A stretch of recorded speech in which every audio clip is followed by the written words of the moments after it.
Friends, మీ జుట్టు అందంగా మెరుస్తూ ఉండాలన్నా, సాఫ్ట్గా ఉండాలన్నా, స్ట్రైట్గా ఉండాలన్నా నేను చెప్పే ఈ చిట్కా మీరు చేస్తే మీ జుట్టు ఎంత సాఫ్ట్గా మనం షాప్కి వెళ్ళో లేదా బ్యూటీ పార్లర్కి వెళ్ళో స్ట్రైట్నింగ్ చేసుకోవడం కానీ లేదంటే కండిషనర్ లాంటివి క్రీములు వాడటం ఇవంతా మానేస్తారు.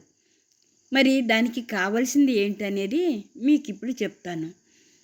మనం అన్నం ఉడికించుకొని వారిసే గెంజిలో ఒక కప్పు గెంజిని తీసుకొని దాంట్లో మీరు ఏ షాంపూనైతే వాడతారో, ఏ షాంపూ అయినా పర్వాలేదు, మీరు ఏ షాంపూనైతే వాడుతున్నారో ఆ షాంపూనే వేసి బాగా దీన్ని కలుపుకోవాలి. చాలా చక్కగా ఇలా మిక్స్ చేసుకోవాలి.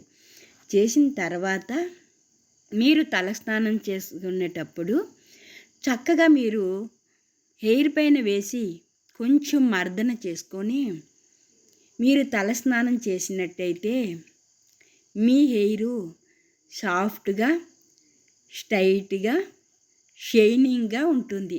మీరు ఒకసారి ఇది చేసి మీరే తెలుసుకోండి ఎలా ఉంటుంది అనేసి. అలాగే మీరు కూమ్ చేసేటప్పుడు మీ జుట్టుని మరీ డ్రైగా ఆరకుండా కొంచెం తడి ఉన్నప్పుడే మీరు తల అయితే దువ్వుకోవాలి. మీ హెయిర్ సాఫ్ట్గా ఉంటుంది కాబట్టి మీ హెయిర్కి ఎలాంటి ఇబ్బంది ఉండదు, చక్కగా షైనింగ్గా ఉంటుంది. ఇది తప్పకుండా మీరైతే ప్రతి ఒక్క ఆడపిల్ల ఇది చెయ్యాలి, చాలా బాగుంటుంది.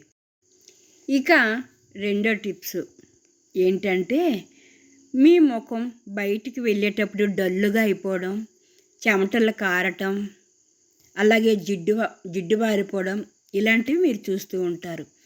అలాంటిది ఏమీ కాకుండా ఉండాలంటే నేను చెప్పే విధంగా మీరు చేయాలి. అదేంటంటే, మీరు ప్రతిరోజు అన్నం వండుకుంటారు కదా, ఆ అన్నము ఒక 2 స్పూన్లో 3 స్పూన్లో తీసి మిక్సీ జార్లో చిన్న జార్లో వేసుకొని బీట్రూట్ జ్యూసు కొంచెం వేసి, అలాగే ఆరెంజ్ రసం, ఆరెంజ్ పండు ఉంటుంది కదా, ఆరెంజ్ రసం, బీట్రూట్ జ్యూస్ వేసి చక్కగా మిక్సీ పట్టేసుకోండి. మీరు ఈ విధంగా మిక్సీ పట్టి ఇలా ఒక కప్పులోకి వేసుకొని, నేను మిక్సీ పట్టేటప్పుడు కొంచెం ఆరెంజ్ వేసాను, మళ్ళీ మీకు చూపించడానికి అనేసి ఇంకొక ఆరెంజ్ స్కిప్ని అయితే వేసుకుంటున్నాను. అలాగే ఒక 3 లేదా 4 చుక్కలైతే తేనెని వేసి బాగా ఈ విధంగా అయితే మిక్స్ చేసుకోండి. మిక్స్ చేసుకొని మీ ముఖం చక్కగా వాష్ చేసి మీ ఫేస్ పైన మీరు ప్యాక్ వేసుకొని అది కొంచెం ఆరిన వరకు ఉంచి మీ ముఖం అయితే కడిగేసుకొని మీరు బయటికి వెళ్ళేటప్పుడు మేకప్ వేసుకుంటే సాయంత్రం వరకు మీ ఫేస్ అయితే ఫ్రెష్గా ఉంటుంది. ఇది తప్పకుండా చేసి చూడండి. ప్రతి ఒక్క వస్తువును నేను మీ కిచెన్లో మీ ఇంట్లో ఉండేదే చెప్పాను. ఇది చేసి చూడండి. మీ ముఖం పైన జిడ్డు లాంటిది డల్నెస్ కానీ మీరు ఏదైతే మేకప్ వేసుకుంటారో అది డల్ అయిపోతుంది కదా, అలాంటిది ఏమీ లేకుండా చాలా బాగుంటుంది సాయంత్రం వరకు. ఈ 2 విధాలుగా నేను చెప్పే ఈ 2 టిప్స్ని కానీ మీరు పాటిస్తే ఎలాంటి బ్యూటీ పార్లర్కి వెళ్ళే అవసరం ఉండదు, ఎలాంటి క్రీములు మీరు వేసుకోవాల్సిన అవసరం ఉండదు.